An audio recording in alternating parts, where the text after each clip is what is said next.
Hope कि आप सभी बहुत अच्छे होंगे। तो फाइनली आज की वीडियो में हम लोग यहाँ पे बात करेंगे अपने फार्मास्यूटिक्स के यूनिट 1 के फर्स्ट लेक्चर के बारे में, जो कि हमारा होने वाला है हिस्ट्री ऑफ फार्मेसी के ऊपर।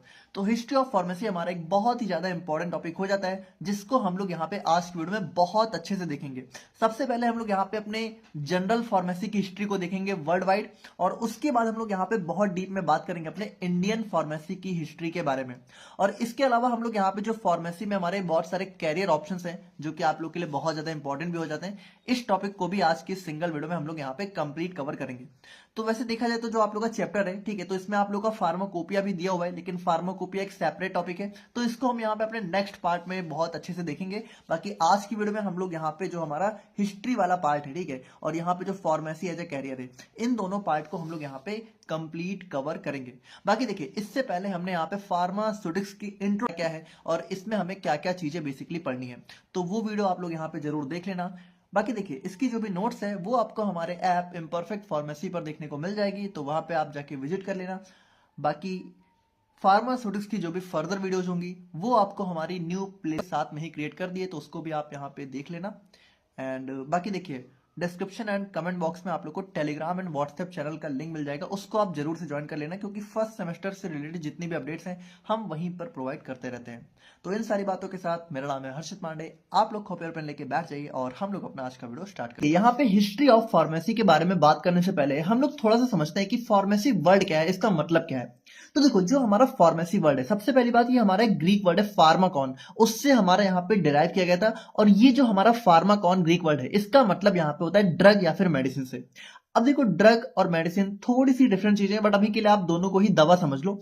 यानी बेसिकली देखा जाए तो ये जो फार्मेसी वर्ड है, ये वर्ड ही हमारा दवाओं से रिलेटेड है, ठीक है। तो आप समझ गए ये वर्ड हमारा कहां से आया है, ग्रीक वर्ड फार्माकॉन से। फार्माकॉन का मतलब क्या है, हमारा ड्रग या फिर मेडिसिन, यानी कि जो फार्मेसी वर्ड है यही हमारा यहाँ पे दवा से रिलेटेड वर्ड ही है। तो बेसिकली देखा जाए तो पूरी फार्मेसी में हम लोग क्या करते हैं, दवाओं के साथ डील करते हैं। दवाएं कैसे बनाई जाती हैं, दवाएं कैसे पेशेंट को दी जाती हैं, दवाओं की मैन्युफैक्चरिंग कैसे होती है, इन सभी चीजों की डीलिंग हम लोग यहाँ पे अपनी फार्मेसी के अंदर करते हैं। अब अगर हम लोग यहाँ पे देखें तो देखिए, it is a health care profession. Pharmacy क्या है, हमारा एक हेल्थ केयर प्रोफेशन है, जैसे नर्सिंग हो गया, डॉक्टर हो गया, ठीक है। उसी तरीके से हमारा फार्मेसी भी हमारा क्या होता है, एक हेल्थ केयर प्रोफेशन होता है। डील्स विथ प्रिपरेशन, जहां पे हम लोग क्या क्या करते हैं, देखो हम लोग दवाओं की प्रिपरेशन करते हैं। प्रिपरेशन का मतलब होगा कि दवाओं को किस तरीके से बनाया जाता है, उसमें कौन कौन से स्टेप्स होते हैं। उसके बाद फॉर्मुलेशन, फॉर्मुलेशन का मतलब है कि दवाओं को बनाने के लिए कौन कौन सी चीजें यूज करी जाती हैं। जैसे एक सिरप बनाते समय हम लोग सबसे पहले क्या लेते हैं, वाटर लेते हैं, ठीक है, एज अ लिक्विड, और उसमें हम लोग यहाँ पे अपनी दवा वगैरह को बना के मिला के हमारा सिरप बनाते हैं। तो फॉर्मुलेशन मतलब कि कौन कौन से इंग्रेडिएंट हम लोग यूज कर रहे हैं। प्रिपरेशन मतलब कि कौन कौन सी स्टेप्स यहाँ पे यूज हो रही हैं। डिस्पेंसिंग, डिस्पेंसिंग का मतलब होता है पेशेंट को दवा देना। बेसिकली डिस्पेंसिंग का मतलब हो सकता है बांटना। तो बांटने का मतलब क्या है कि जब फार्मासिस्ट दवा देता है, और उसके बाद प्रॉपर यूज ऑफ मेडिसिन, ठीक है, कि जो मेडिसिन है उसका प्रॉपर यूज हो। तो ये इन सारी चीजों की डीलिंग कौन करता है, हमारा यही फार्मेसी फील्ड ही तो करता है भाई। फार्मेसी में ही हमारी दवाएं बनाई जाती हैं, हमारी दवाओं की फॉर्मुलेशन होती है, हमारी दवाएं जो है डिस्पेंस करी जाती हैं। और यहाँ पे ये भी देखा जाता है कि जो हमारी दवाएं हैं उनका प्रॉपर यूज हो, यानी उनका यूज सही तरीके से हो, ताकि जो दवा है, ठीक है, वो सेफली हो, ठीक है, वो सेफ तरीके से यूज करी जाए, उनका इफेक्टिव यूज हो, और यहाँ पे पेशेंट का ट्रीटमेंट अच्छे से हो सके। तो ये सारी चीजें हमारी फार्मेसी के अंदर आ जाती हैं। बाकी देखिए, अगर हम लोग अपने फार्मासिस्ट को देखें कि जो एक फार्मासिस्ट होता है, बेसिकली जो आप लोग बनने वाले हो, तो एक फार्मासिस्ट क्या होता है। तो देखिए, pharmacist is a health care professional who is trained in preparing, dispensing and providing information about medicine to ensure they are safe and effective.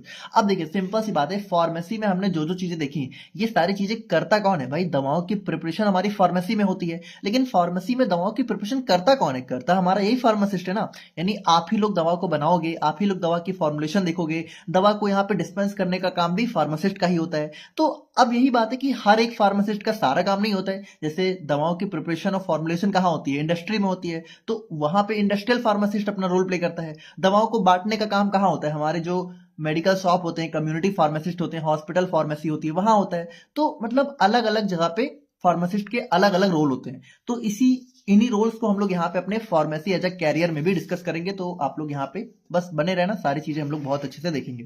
तो देखिए, यही सारा काम होता है हमारे फार्मासिस्ट का, कि हमारे हेल्थ केयर प्रोफेशनल होता है। जैसे हेल्थ केयर प्रोफेशनल और कौन कौन से लोग होते हैं, हमारे नर्स होती हैं, डॉक्टर होते हैं, उन्हीं के साथ हमारा फार्मासिस्ट भी एक हेल्थ केयर प्रोफेशनल होता है, जो कि दवाओं में एक्सपर्ट होता है। उसको दवाओं से रिलेटेड सारी चीजें यहाँ पे पता होती हैं और होनी भी चाहिए, ठीक है। अब अगर हम लोग यहाँ पे देखिए थोड़ा सा अपने सिंबल ऑफ फार्मेसी की बात करें तो देखो वैसे फार्मेसी के दो तीन सिंबल हमें देखने को मिलते हैं, लेकिन जो मोस्ट एक्सेप्टेड एक सिंबल हमें फार्मेसी में कह सकते हो माना जाता है वो हमारा जो है कुछ इस टाइप का होता है, और ये आप लोग को हमारे चैनल में भी देखने को मिल जाएगा। तो बेसिकली देखिए अगर हम लोग इस सिंबल को देखें कि सिंबल का मतलब क्या है, तो यहाँ पे देखिए यहाँ पे आप लोग को दो चीजें दिख रही हैं। एक आप लोग को ऐसा बॉल सा दिख रहा है ना, थोड़ा सा मतलब एक कटोरा सा दिख रहा है, और इस कटोरे के आसपास यहाँ पे आप लोग को जो है एक सांप दिख रहा है, ठीक है, एक स्नेक ऐसा इसमें लिपटा हुआ सा दिख रहा है। तो इन दोनों चीजों का भी कुछ मतलब होता है, ऐसे ही थोड़ी किसी को सिंबल बना दिया जाता है। तो यहाँ पे देखिए अगर हम लोग देखें तो सबसे पहले बस इस सिंबल को हम लोग बोलते हैं बॉल ऑफ हाइजिया। देखिए the ball of Hygia is the most famous symbol of pharmacy. तो यहाँ पे देखिए ये जो बॉल होता है, तो मतलब ये जो कटोरे जैसा आप लोग को दिख रहा है इसको हाइजिया की बॉल बोलते हैं। अब हाइजिया क्या है, देखो हाइजिया यहाँ पे ग्रीक गॉडेस, मतलब कि ग्रीक में इनको हेल्थ और हाइजीन की गॉडेस माना जाता है। तो इन्हीं का माना जाता है कि जो बॉल है ये हाइजिया का बॉल है। और इस बॉल में क्या होता है कि बेसिकली यहाँ पे देखो इस बॉल के अराउंड में एक स्नेक यहाँ पे क्या होता है, क्वाइल्ड होता है। क्वाइल्ड मतलब कि ऐसे इस तरीके से कह सकते हो बॉल के अराउंड में लिपटा सा होता है, ठीक है, ड्रिंकिंग फ्रॉम द बॉल। और यहाँ पे ये स्नेक को ऐसा दिखाया जाता है कि ये बॉल से कुछ पी रहा है। तो अब यहाँ पे इन दोनों चीजों का मतलब क्या है, देखो मतलब ये है कि जो बॉल है ये हमारा मेडिसिन को रिप्रेजेंट करता है कि इस बॉल में हमारी दवाएं हैं, और ये जो स्नेक है ये स्नेक यहाँ पे ऐसा दिखाया जाता है कि इन दवाओं को कह सकते हो ड्रिंक कर रहा है, और ड्रिंक करने से यहाँ पे कह सकते हो ये ठीक हो जा रहा है, ऐसा कुछ दिखाया जाता है। अब यहाँ पे स्नेक को क्यों लिया गया, देखो स्नेक को इसलिए लिया गया क्योंकि देखिए in ancient time the snake was seen as a symbol of knowledge because it sheds its skin and renews itself. यहाँ पे देखिए आप लोग को पता होगा, थोड़ा बहुत नहीं पता है तो जान लो कि स्नेक जो सांप होते हैं वो क्या होते हैं, वो अपनी जो स्किन होती है उसको शेड कर देते हैं। मतलब इसको बेसिकली अगर आप लोग को पता हो तो इसको केंचुली बोला जाता है, सांप की केंचुली, ठीक है। तो सांप की जो ऊपर वाली लेयर होती है उसको वो क्या होता है थोड़े टाइम बाद यहाँ पे अपने से अलग कर देता है, और बिल्कुल नई स्किन उसकी यहाँ पे डेवलप हो जाती है। तो देखिए चूंकि स्नेक्स के अंदर यहाँ पर ये एबिलिटी होती है कि वो अपनी स्किन को सेट करके बिल्कुल न्यू बन जाते हैं, बिल्कुल कह सकते हो एकदम न्यूली प्रिपेयर्ड हो जाते हैं। तो इसी वजह से इनको यहाँ पे मतलब रिन्यू हो जाते हैं, कह सकते हो बिल्कुल नए जैसे बन जाते हैं ना, सारी पुरानी सारी चीजें उनकी चली जाती हैं। तो इस एबिलिटी की वजह से ही इनको यहाँ पे एक कह सकते हो नॉलेज के सिंबल की तरह ट्रीट किया जाता था, और इसी वजह से यहाँ पे स्नेक को यहाँ पे हमारे फार्मेसी के सिंबल में रिप्रेजेंट किया जाता है। तो आई होप कि आप लोग यहाँ पे समझ गए होंगे, ठीक है। देखो यहाँ पे क्यों, क्योंकि जब इसने यहाँ पे अपने पुराने स्किन को कह सकते हो शेड कर दिया, तो अब इसके पास क्या आ गया, इसके पास बिल्कुल न्यू स्किन आ गई जो कि बिल्कुल न्यू होती है ना, जो कि जिसमें कोई प्रॉब्लम नहीं होती है। तो उसी तरीके से फार्मेसी में भी हम लोग क्या करते हैं, जो भी हमारी बीमारियां होती हैं उनको दूर करके बिल्कुल एक नई कह सकते हो जिंदगी को अपनाते हैं। तो इसी वजह से यहाँ पे इस स्नेक को एज अ फार्मेसी सिंबल यहाँ पे रिप्रेजेंट किया जाता है। तो आई होप कि आप लोग समझ गए हो कि देखो यहाँ पे फार्मेसी सिंबल में क्या होता है, हमारा एक हाइजिया का बॉल होता है। इस हाइजिया के बॉल को हमारी दवाओं का बॉल ऐसे रिप्रेजेंट की, इसमें हमारी दवाएं होती हैं, और स्नेक हमारे इन दवाओं को ऐसे ड्रिंक करना होता है। तो ये हमारा होता है सिंबल ऑफ फार्मेसी। बाकी देखिए ये हमारा एक फार्मेसी का एक कह सकते हो इंट्रो था, जो कि आई होप कि आप लोग को इंटरेस्टिंग लगा होगा। और अगर अब हम लोग यहाँ पे देखें तो अब हम लोग यहाँ पे बात करते हैं अपने हिस्ट्री ऑफ फार्मेसी के इवोल्यूशन के बारे में, कि किस तरीके से हमारी फार्मेसी की हिस्ट्री का जो है इवोल्यूशन हमें देखने को मिला। इवोल्यूशन मतलब कि उदय हुआ, कैसे हमारी फार्मेसी की हिस्ट्री राइज हुई, कैसे पुराने टाइम से लेके और आज के दिन में क्या क्या चेंजेस हमें देखने को मिल रहे हैं। तो देखिए अभी हम लोग अगर देखें तो हम लोग हिस्ट्री ऑफ फार्मेसी को दो तरह से पढ़ेंगे। अभी यहाँ पे ये जो आप लोग को 5 पीरियड्स दिख रहे हैं इनको हम लोग यहाँ पे वर्ल्ड वाइड देखने वाले हैं, मतलब कि पूरे वर्ल्ड वाइड फार्मेसी की हिस्ट्री में क्या क्या इवेंट्स हुए और कैसे कैसे आज चेंजेस हुए। तो थोड़ा बहुत ही देखेंगे क्योंकि ये हमारे ज्यादा इंपॉर्टेंट नहीं है। और उसके बाद हम लोग यहाँ पे बहुत डिटेल में बात करेंगे अपने हिस्ट्री ऑफ इंडियन फार्मेसी के बारे में, ठीक है, हमारे history of pharmacy in India के बारे में, जो कि हमारे लिए बहुत इंपॉर्टेंट हो जाता है क्योंकि हम इंडिया में फार्मेसी को पढ़ रहे हैं। तो इसके बारे में हम लोग यहाँ पे बहुत ज्यादा डिटेल में बात करेंगे, जहां पे हम लोग प्री इंडिपेंडेंस, पोस्ट इंडिपेंडेंस, कौन कौन से इवेंट हुए, कौन कौन से ईयर में हुए, उन सभी चीजों को बहुत अच्छे से डिस्कस करेंगे। तो आज की वीडियो बहुत इंपॉर्टेंट है, फार्मेसी की फील्ड में तो बहुत इंपॉर्टेंट है। आप लोग को फार्मेसी की हिस्ट्री तो पता होनी ही चाहिए। तो ये वीडियो काफी इंपॉर्टेंट है, इसको आप लोग यहाँ पे थोड़ा सा जरूर अच्छे से ध्यान से देखना, हर एक बातों को ध्यान से सुनना। तो सबसे पहले अगर हम लोग यहाँ पे इवोल्यूशन की बात करें तो देखिए जो फार्मेसी का इवोल्यूशन है, ठीक, उसको हम लोग यहाँ पे 5 हिस्टोरिकल पीरियड्स में डिवाइड करके पढ़ सकते हैं। पहला हो गया एंशिएंट एरा, मतलब कि सबसे पहले जब बिल्कुल पुराने टाइम में क्या होता था। फिर हमारा एम्पिरिक एरा आ गया, ठीक है, फिर हमारा इंडस्ट्रियलाइजेशन एरा, फिर पेशेंट केयर एरा, फिर हमारा जो सबसे एडवांस है biotechnology and genetic engineering era. तो इन पांचों को एक एक करके देखते हैं। सबसे पहले बात करते हैं अपने एंशिएंट एरा के बारे में। तो देखो एंशिएंट एरा मतलब क्या हो गया, सबसे पुराने टाइम में। तो देखिए in ancient era medicines were prepared from natural sources such as plant, animals and minerals. तो भाई पुराने टाइम में क्या होता था, हमारी दवाएं जो है नेचुरल सोर्सेज से ही तो बनती थी, जो भी हमारे आसपास अवेलेबल था। जैसे कि आसपास हमारे क्या थे उस टाइम, प्लांट्स थे, एनिमल्स थे, मिनरल्स थे। तो इन्हीं को एज अ दवाएं हमारी ज्यादातर यहाँ पे यूज किया जाता था। जैसे कि जो हमारी पेड़ की पत्तियां हो गई, तो पुराने टाइम में सभी जगह इन्हीं को एज अ जो है मेडिसिन यूज करते थे। Medical treatment was based on traditional knowledge and religious belief. अब यहाँ पे क्या होता था कि पुराने टाइम में कह सकते हो सदियों से जो चीजें चली आ रही हैं, जैसे अगर मान लो कोई पार्टिकुलर ऐसा हमारा प्लांट है और अगर उसने किसी को ट्रीट किया और अगर वो ट्रीट करते चला आ रहा है, तो उसी को एज अ मतलब कह सकते हो जो ट्रेडिशनल नॉलेज है जो काफी टाइम से लोगों के पास थी, उन्हीं को यहाँ पे वो यूज करते थे। उनके पास कोई एडवांस मेथड्स तो थे नहीं कि वो यहाँ पे टेस्ट करें कि हमारी कौन कौन सी नई दवा बनाई जा सकती है। मतलब जो चीजें पहले से अवेलेबल थी वो लोग यहाँ पे उन्हीं को एज अ बिलीफ मानते हुए यूज करते हुए चले आ रहे थे। अब यहाँ पे देखिए, अगर हम लोग इंडिया की बात करें तो इंडिया में क्या था, इंडिया में हमारा आयुर्वेदा था। तो आयुर्वेदा आप लोग को पता है बहुत ही पुरानी एंशिएंट साइंस है, बहुत ही सदियों पहले से हमारा आयुर्वेदा इंडिया में चला आ रहा है। तो बेसिकली आप कह सकते हो कि सबसे जो ओल्डेस्ट सिस्टम है मेडिसिन का, वो हमारा आयुर्वेदा ही माना जाता है पूरे वर्ल्ड वाइड। तो इंडिया हमारा मेडिसिन की फील्ड में ऑलरेडी बहुत सालों से ही आगे रहा है, क्योंकि जब हो सकता है कि किसी को मेडिसिन का कुछ भी अता पता ना हो, तब भी इंडिया में आयुर्वेदा एग्जिस्ट करता था और आयुर्वेदा में हमारे बहुत सारे ट्रीटमेंट एग्जिस्ट करते थे। तो इंडिया में तो फार्मेसी की हिस्ट्री बहुत ही इंटरेस्टिंग है, तो इसको हम लोग देखेंगे ही। बाकी अगर हम लोग यहाँ पे बात करें तो चाइना में भी हमारी कुछ चाइनीज मेडिसिन ऐसे चलती थी, और उसके बाद हमारे ग्रीक और रोमन मेडिसिन, तो ये सारी भी हमारे इंपॉर्टेंट रोल जो है ड्रग थेरेपी में अपना रोल प्ले करते थे। अब अगर हम लोग यहाँ पे नेक्स्ट बात करें अपने एम्पिरिक इरा के बारे में, तो देखिए एम्पिरिक इरा में क्या हुआ कि ड्यूरिंग द एम्पिरिक इरा, मतलब कि जब हमारे एम्परर्स वगैरह बेसिकली रूल करते थे, medicine were prepared on the basis of experience and observation. तो यहाँ पे थोड़ा सा कह सकते हो रूलिंग वगैरह स्टार्ट हो गई थी, तो थोड़ा सा एडवांसमेंट आया। ठीक है, लोग थोड़ा एडवांस हो रहे थे धीरे धीरे। अभी देखिए, अभी भी बहुत ही पुराने ही हम लोग चल रहे हैं। अभी भी आप समझ लो कि 1600 या फिर 1700 की बात हो रही है। The separation between the physician and the pharmacist became clearer in this period. अब यहाँ पे क्या हुआ कि जैसे पहले ऐसा नहीं माना जाता था कि फार्मासिस्ट कुछ अलग होता है, फिजिशियन कुछ अलग होता है। जो लोग यहाँ पे दवा बनाते थे वही यहाँ पे ट्रीट भी करते थे।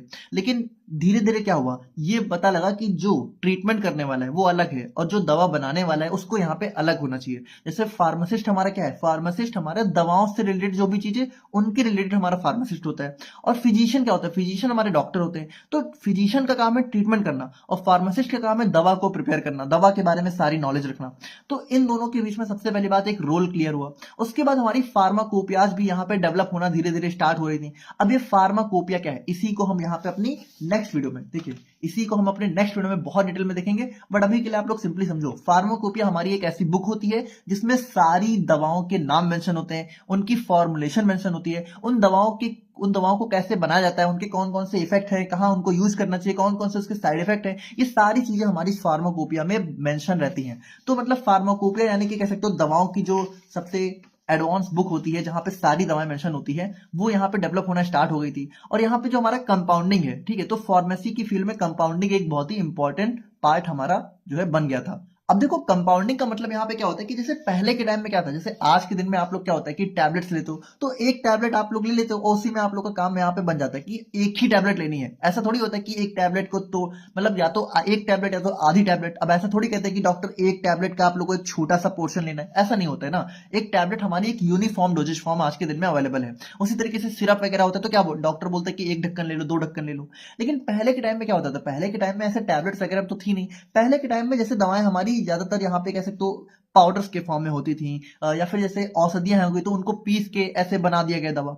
तो वहां पे देखो कंपाउंडिंग का मतलब होता है कि कह सकते हो एक प्रॉपर कुछ इंग्रेडिएंट्स को मिक्स करके एक प्रॉपर जो है डोज तैयार करना। जैसे आज भी अगर आप यहाँ पे थोड़ा सा आयुर्वेदिक डॉक्टर्स वगैरह के पास जाओगे तो वो लोग क्या करते हैं, बहुत सारी ऐसे इंग्रेडिएंट्स को मिला के एक दवा बनाते हैं, जैसे घुट्टी बनाते हैं, ठीक है, या फिर ऐसा एक टैबलेट्स वगैरह, मतलब बहुत सारी दवाओं को मिक्स करके बनाते हैं। तो इसी चीज को बोलते हैं कंपाउंडिंग। कंपाउंडिंग मतलब कि mixing of ingredients to make a drug.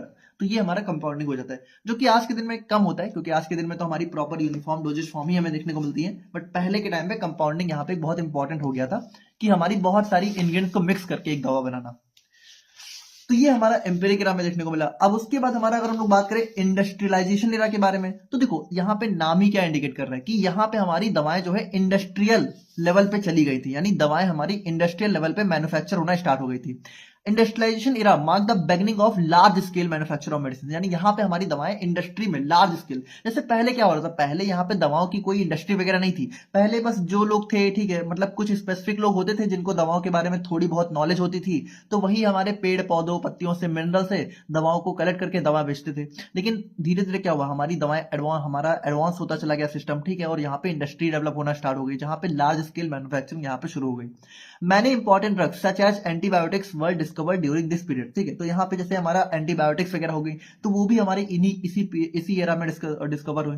और उसके बाद यहाँ पे the role of pharmacist shifted mainly towards industrial production. अब जैसे पहले फार्मासिस्ट का रोल क्या था, पहले फार्मासिस्ट का रोल यहाँ पे सिर्फ यहाँ पे दवाओं को बनाने का होता था या फिर दवाओं के बारे में नॉलेज रखना हो गया, लेकिन अब यहाँ पे दवाएं हमारी फार्मासिस्ट जो है इंडस्ट्रियल प्रोडक्शन में लेवल पे भी शिफ्ट हो गया कि अब जो फार्मासिस्ट है वो दवाओं को इंडस्ट्रियल लेवल पे प्रोड्यूस करेगा। तो यहाँ पे हमारे इंडस्ट्रियल फार्मासिस्ट का रोल भी यहाँ से ग्रो होना स्टार्ट हो गया। और उसके बाद हम लोग अपने पेशेंट केयर की बात करें तो यहाँ पे क्या हुआ, जो फार्मेसी का फोकस है वो सिर्फ इतना नहीं रह गया कि मेडिसिन को बनाना है, बल्कि मेडिसिन को बनाने के साथ साथ जो पेशेंट है उसकी केयर पे भी हमारे फार्मेसी का फोकस यहाँ पे शिफ्ट हो गया कि जो हमारा फार्मासिस्ट है अब वो यहाँ पे क्या करते हैं, वो यहाँ पे डॉक्टर्स और जो भी अदर हेल्थ केयर प्रोफेशनल्स हैं उनके साथ मिलकर क्लोजली काम करते हैं ताकि पेशेंट की और अच्छे से एक पर्सनलाइज्ड केयर यहाँ पे देखने को मिले। Clinical pharmacy develop to ensure safe and effective use of drugs. अब यहाँ पे देखिए धीरे धीरे क्या हुआ, क्लिनिकल फार्मेसी डेवलप हुई। देखो क्लिनिकल फार्मेसी में क्या होता है कि हमारा जो फार्मासिस्ट है वो दवाओं को देता भी है, और जो छोटी मोटी क्लिनिकल प्रैक्टिसेज हैं जैसे कि दवा पट्टी करना हो गया, इंजेक्शन लगाना हो गया,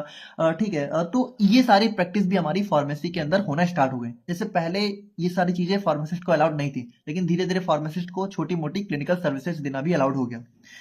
patient counselling become an important responsibility of pharmacist. और यहाँ पे देखिए पेशेंट काउंसलिंग, काउंसलिंग का मतलब होता है किसी को समझाना, तो पेशेंट को जो भी दवाओं से रिलेटेड जो भी समझाने का काम था कि दवा कैसे काम करती है, दवा को कैसे लेना है, दवा को कब कब लेना है, और ये दवा किस लिए दी जा रही है आपको, मतलब दवाओं के बारे में सारी इंफॉर्मेशन पेशेंट को बताना, ये फार्मासिस्ट का बहुत ही मेजर रिस्पॉन्सिबिलिटी हो गई, बहुत ही मेजर काम यहाँ पे हो गया। ठीक है, पेशेंट काउंसलिंग का मतलब क्या हुआ, पेशेंट को दवा के बारे में सारी इंफॉर्मेशन देना। और उसके बाद हम लोग यहाँ पे अगर हम लोग अपने मॉडर्न और कह सकते हो एडवांस एरा की बात करें तो ये हमारा आ जाता है biotechnology and genetic engineering era. तो देखिए ये हमारा एकदम मॉडर्न एरा चल रहा है, और ये मतलब अभी चल ही रहा है, इस पे हमारी और भी डिस्कवरी चल रही है, जहां पे हमारा क्या हुआ, जहां पे हमारी टेक्नोलॉजी को हमारे कह सकते हो मेडिसिन के प्रिपरेशन में इन्वॉल्व कर लिया गया, जहां पे हमारी बायोटेक्नोलॉजी यानी कि जो हमारी ह्यूमन बायोलॉजी है, ठीक है, और टेक्नोलॉजी है, उन दोनों को मिला के हमारी एडवांस वैक्सीन, जीन थेरेपी हो गया, और रिकम्बिनेंट डीएनए टेक्नोलॉजी। तो यहाँ पे देखिए अब ये सारी चीजें ना थोड़ा सा एक्सप्लेन करना यहाँ पे पॉसिबल नहीं है, क्योंकि बहुत ही मतलब कह सकते हो ये सब मेजर टॉपिक्स हैं जिनको हम लोग यहाँ पे आगे आने वाले सब्जेक्ट्स में देखेंगे। जैसे एक सब्जेक्ट आप लोग का दे रखा है 6th सेमेस्टर में, फार्मास्यूटिकल बायोटेक्नोलॉजी। तो ये जितने भी टॉपिक हैं, मतलब biotechnology, recombinant DNA technology, monoclonal antibodies हो गया, वैक्सीन, जीन थेरेपी, ये सारे के सारे टॉपिक आप लोग को वहां पे पढ़ने हैं। तो 6th सेम में हम लोग इसको बहुत अच्छे से डिस्कस करेंगे। बाकी आप लोग सिंपली समझो कि अब यहाँ पे क्या हो रहा है, टेक्नोलॉजी को हमारी यूज करके मेडिसिन को डेवलप किया जा रहा है, जहां पे क्या हो रहा है, जहां पे हमारी पर्सनलाइज्ड मेडिसिन डेवलप हो रही है। मतलब आप एक चीज समझो कि जैसे हर इंसान क्या होता है, हर इंसान थोड़ा सा डिफरेंट होता है, तो अब यहाँ पे हमारी ऐसी दवाएं डेवलप करी जा रही हैं, ऐसी डोजेज डेवलप करी जा रही है कि वो हर इंसान के लिए सुटेबल हो जाए अलग अलग। जैसे मान लीजिए नॉर्मली क्या होता है, नॉर्मली अगर मान लो किसी को बुखार है तो बोल दिया जाता है कि आप लोग यहाँ पे पैरासीटामोल खा लो, तो वो एक क्या हुआ, जनरल दवा है कि हाँ सभी लोग खा सकते हैं। लेकिन अब यहाँ पे मान लीजिए कि आपको जो बीमारी है वो कुछ स्पेसिफिक है, तो आपके लिए जो दवा की डोज है वो कुछ स्पेसिफिक तरीके से डिजाइन करी जाएगी। तो ये हमारा कह सकते हो पर्सनलाइज मेडिसिन, मतलब आपके लिए स्पेशल वो मेडिसिन यहाँ पे डिजाइन करी गई। तो ये सारी चीजें हमारी यहाँ पे डेवलप हो रही है। एडवांस ड्रग डिलीवरी सिस्टम यहाँ पे डेवलप हो रहे हैं, मतलब कि नॉर्मली क्या होता है, नॉर्मली हम लोग यहाँ पे दवाओं को कह सकते हो अपने माउथ से कंज्यूम कर लेते हैं, लेकिन अब धीरे धीरे हमारे कुछ advance drug delivery system develop हो रहे हैं। तो इसको हम लोग कहां पढ़ेंगे, इसको हम लोग पढ़ेंगे अपने नॉवेल ड्रग डिलीवरी सिस्टम के अंदर, जो कि हमारा 7th सेमेस्टर का सब्जेक्ट है। तो ये सारी चीजें हम लोग धीरे धीरे करके पढ़ेंगे। बाकी देखिए अगर आप लोग को पढ़ना हो, मान लो अभी इंटरेस्टेड हो, तो ये सारे लेक्चर्स हमने कवर भी कर रखे हैं, आप लोग देख सकते हो। नॉवेल ड्रग डिलीवरी सिस्टम में हम लोग यहाँ पे अपने एडवांस ड्रग डिलीवरी सिस्टम को देखते हैं, और यहाँ पे धीरे धीरे क्या हो रहा है, इन सभी चीजों के चलते हमारे डिजीज ट्रीटमेंट में हमारे न्यू हॉरिजोन। अब देखो हॉरिजोन का मतलब वैसे तो यहाँ पे क्षितिज होता है, लेकिन यहाँ पे हॉरिजोन इस कॉन्टेक्स्ट में दिया गया है कि जो हमारी फार्मेसी फील्ड है उसमें हमारे कुछ बहुत ही न्यू और एडवांस मेथड्स यहाँ पे डेवलप हो रहे हैं, जहां जिसके थ्रू हम लोग क्या कर सकते हैं, फ्यूचर में डिजीज को और बेटर तरीके से ट्रीट कर सकते हैं। तो यहाँ पे देखिए हमने अपने कह सकते हो इवोल्यूशन और हिस्ट्री ऑफ फार्मेसी को थोड़ा सा देखा अपने वर्ल्ड वाइड और एक जनरल लेवल पे, और अब हम लोग यहाँ पे बात करते हैं अपने history of pharmacy in India के बारे में, जो कि हमारे लिए एक बहुत ही इंपॉर्टेंट टॉपिक हो जाता है। तो अगर हम लोग यहाँ पे अपने इंडिया में फार्मेसी की हिस्ट्री को देखें तो इंडिया में क्या है, इंडिया में हमारी फार्मेसी की बहुत ही लॉन्ग हिस्ट्री देखने को मिलती है। यानी इंडिया में फार्मेसी कोई नई चीज नहीं है, बल्कि बहुत ही प्राचीन समय से चलती हुई आ रही है। किस फॉर्म में? हमारी आयुर्वेदा हो गया, सिद्धा हो गया। जैसे आयुर्वेदा और सिद्धा क्या है, ये हमारे एक टाइप के सिस्टम ऑफ मेडिसिन है। जैसे आज के दिन में हमारे क्या होता है, होम्योपैथिक सिस्टम ऑफ मेडिसिन आप लोगों को देखने को मिलता है, एलोपैथिक हो गया। उसी तरीके से आयुर्वेदा भी हमारा क्या है, सिस्टम ऑफ मेडिसिन है, जो कि प्राचीन समय से लेकर आज तक भी, आपको पता है आज के दिन में भी आयुर्वेदा चलता हुआ आ रहा है, बल्कि इसका ट्रेंड भी बहुत ज्यादा बढ़ता हुआ जा रहा है। और इसके रिलेटेड हमारा एक सेपरेट कोर्स भी हमें देखने को मिलता है, BAMS। तो आयुर्वेदा हमारा क्या है, हमारा इंडिया का खुद का एक सिस्टम ऑफ मेडिसिन है, जो कि यहाँ पे बहुत ही प्राचीन समय से चलता हुआ आ रहा है। और इस सिस्टम में क्या होता था, जो हमारे प्लांट्स थे, एनिमल्स थे, मिनरल्स थे, वो हमारे मेजर सोर्स हुआ करते थे ड्रग्स के। और आज भी यही हमारे आयुर्वेदा में मेजर सोर्स ऑफ ड्रग्स हैं। अब अगर हम लोग यहाँ पे बात करते हैं, ट्रेंड कंटिन्यूज। अब यहाँ पे क्या हुआ कि जैसे बहुत पुराने टाइम में हमारा आयुर्वेदा था, सिद्धा था, ये सारे हमारे मेजर सिस्टम थे। अब धीरे धीरे क्या हुआ, जैसे जैसे हमारे मुस्लिम रूल इंडिया में बढ़ता गया, जैसे आप लोग को पता है कि एक टाइम में इंडिया में मुस्लिम्स ने बहुत ज्यादा रूल किया है, तो उस टाइम क्या हुआ कि हमारे उन्हीं के साथ में अरेबिक और यूनानी मेडिसिन का भी ट्रेंड जो है कंटिन्यू हुआ। मतलब कि जब मुस्लिम्स यहाँ पे इंडिया में रूल करने आए, तो उन्होंने अपने साथ अपने अरेबिक और यूनानी सिस्टम को भी इंट्रोड्यूस किया। जैसे आज के दिन में भी यूनानी सिस्टम आप लोगों को देखने को मिलता है। तो उसके बाद अगर हम लोग यहाँ पे बात करते हैं कि इंडिया में एलोपैथिक सिस्टम कब आया, देखिए इंडिया में आयुर्वेदा क्या है, आयुर्वेदा इंडिया का खुद का सिस्टम है। एक चीज समझो, आयुर्वेदा इंडिया का खुद का सिस्टम है, जो कि बहुत प्राचीन समय से चलता हुआ आ रहा है। जब मुस्लिम्स यहाँ पे रूल करने आए, तो उन्होंने अपने साथ अरेबिक और यूनानी मेडिसिन को जो है सिस्टम को इंट्रोड्यूस किया। और उसके बाद जो एलोपैथिक, यानी कि जो हमारी आज के दिन में जो अंग्रेजी दवाओं का सिस्टम है, ये हमारे इंडिया में कब आया, या फिर कह सकते हो जो हमारे मॉडर्न सिस्टम ऑफ मेडिसिन है, ये इंडिया में कब आया? ये इंडिया में आया हमारे ब्रिटिशर्स के साथ। यानी कि जब यहाँ पे जो हमारे ब्रिटिश थे, यानी हमारे जो अंग्रेज हुआ करते थे, जब उन्होंने इंडिया में रूल करना स्टार्ट किया, तो उस टाइम में वो अपने साथ एलोपैथिक सिस्टम को इंडिया में लेके आए। और अगर हम लोग यहाँ पे देखें, अगर हम लोग अपने हिस्ट्री ऑफ फार्मेसी को देखना चाहें इंडिया में, तो इसको हम लोग यहाँ पे दो मेजर एरा या फिर दो मेजर पीरियड में डिवाइड करके देख सकते हैं। पहला हो गया प्री इंडिपेंडेंस एरा, दूसरा हो गया पोस्ट इंडिपेंडेंस एरा। सिंपल सी बात है, प्री इंडिपेंडेंस मतलब कि जब भारत को आजादी नहीं मिली थी, उससे पहले कौन कौन से इवेंट्स हुए, उनको हम लोग यहाँ पे अपने प्री इंडिपेंडेंस एरा में देखते हैं। और पोस्ट इंडिपेंडेंस एरा का मतलब है कि आजादी के बाद फार्मेसी की फील्ड में क्या क्या चीजें हुई, क्या क्या डेवलपमेंट हुए, कौन कौन से इवेंट्स हुए, उनको हम लोग यहाँ पे अपने पोस्ट इंडिपेंडेंस एरा में देखेंगे। तो सबसे पहले बात करते हैं अपने प्री इंडिपेंडेंस एरा के बारे में। तो देखो प्री इंडिपेंडेंस क्या है, प्री इंडिपेंडेंस हमारा पीरियड बहुत इंपॉर्टेंट है, क्योंकि यहीं पे हमारी फार्मेसी जो है कह सकते हो सबसे पहले इसका डेवलपमेंट होना स्टार्ट हुआ। जैसे आयुर्वेदा सिस्टम तो था मेडिसिन का, लेकिन अब ये फार्मेसी वर्ल्ड ही हो गया। तो इन सारी चीजों का जो डेवलपमेंट है वो कब हुआ, वो हमारा धीरे धीरे बाद में स्टार्ट हुआ ना। किसी को ये थोड़ी पता था कि आयुर्वेदा मतलब फार्मेसी, ऐसा थोड़ी होता था। तो यहाँ पे क्या हुआ, धीरे धीरे जो है प्री इंडिपेंडेंस मतलब कि आजादी से पहले जब ब्रिटिशर्स यहाँ पे इंडिया में रूल करने आए, तो उन्हीं के साथ फार्मेसी का डेवलपमेंट धीरे धीरे यहाँ पे स्टार्ट हुआ। ठीक है। और अगर हम लोग यहाँ पे देखें कि कौन कौन से मेजर इवेंट्स हुए, तो सबसे पहले हम लोग यहाँ पे 1824 से स्टार्ट करते हैं, जहां पे सबसे पहले यहाँ पे लंदन फार्माकोपिया को इंडिया में अवेलेबल करवाया गया। जैसे आज के देखो फार्माकोपिया क्या है, फार्माकोपिया एक ऐसी बुक है जिसमें सारी दवाओं के रिलेटेड इंफॉर्मेशन होती है। मतलब जितनी भी दवा किसी देश में यूज करी जाती है, किसी कंट्री में, उसके रिलेटेड जितनी भी इंफॉर्मेशन होती है वो हमारी फार्माकोपिया के अंदर होती है। तो इंडिया में पहले खुद की फार्माकोपिया तो थी नहीं, जैसे आज के दिन में इंडिया के पास खुद की फार्माकोपिया है, जिसको हम लोग क्या बोलते हैं, इंडियन फार्माकोपिया। लेकिन जब पहले नहीं था, तो ब्रिटिशर्स अपने साथ लंदन फार्माकोपिया को लेके आए, जिसको इंडिया में अवेलेबल करवाया गया। और ये हमारा कह सकते हो हिंदुस्तानी फॉर्मेट में था, मतलब कि लंदन फार्माकोपिया थी, लेकिन इसका फॉर्मेट थोड़ा सा इंडिया के अकॉर्डिंग था। उसके बाद 1840 में सबसे पहले एक गोवा मेडिकल कॉलेज जो है स्टेब्लिश किया गया पणजी में। ठीक है। और उसके बाद 1868 में क्या हुआ, फर्स्ट इंडियन फार्मा, मतलब कह सकते हो देखो यहाँ पे इंडियन फार्माकोपिया नहीं पब्लिश हुई, थोड़ा समझना। फर्स्ट फार्माकोपिया ऑफ इंडिया, मतलब कि इंडिया की फार्माकोपिया बनाई गई ब्रिटिश मोनार्की के अंदर में। मोनार्की मतलब साम्राज्य हो गया, यानी कि जब ब्रिटिश यहाँ पे रूल कर रहे थे, तो उसी के अंडर में इंडिया के लिए एक स्पेशल फार्माकोपिया पहली बार पब्लिश करी गई। लेकिन ये इंडियन फार्माकोपिया नहीं थी, इसको ध्यान रखना। 1874 में क्या हुआ, सबसे पहले यहाँ पे एक केमिस्ट एंड ड्रगिस्ट का 2 साल का डिप्लोमा कोर्स चालू किया गया। Was started at Madras medical college. ठीक है, तो मद्रास मेडिकल कॉलेज में सबसे पहले 2 साल का diploma course chemist and druggist के नाम से चालू किया गया। ठीक है, तो देखो यहीं से हमारा फार्मेसी के इवेंट्स होने स्टार्ट हुए एजुकेशन के फील्ड में बेसिकली। अब 1901 में क्या हुआ कि हमारा Bengal chemical and pharmaceutical work हमारा सेटअप किया गया आचार्य पीसी रे के थ्रू कलकत्ता में 1901 में, जो कि आज के दिन में कोलकाता के नाम से जाना जाता है।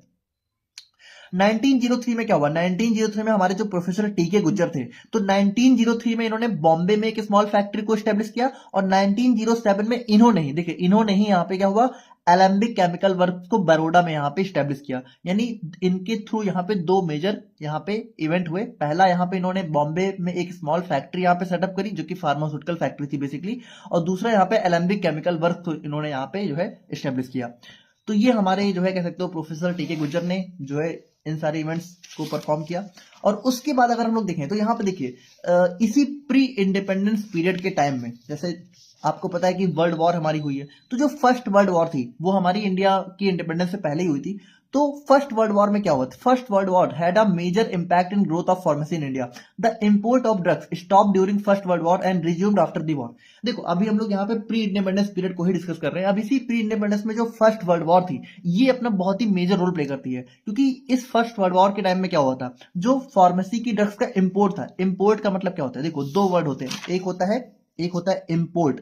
इंपोर्ट का मतलब होता है क्या होता है, बाहर से दवा को मंगाना। मतलब आप बाहर से जब अपने देश में कोई चीज मंगाते हो किसी दूसरे देश से, मान लो ये हमारा कोई फॉरेन कंट्री है और ये हमारी इंडिया है, तो फॉरेन से इंडिया में जब हम लोग कोई चीज मंगाते हैं, ठीक है, तो उसको हम लोग बोलते हैं इंपोर्ट, यानी अपने देश में बाहर से कोई चीज मंगाना।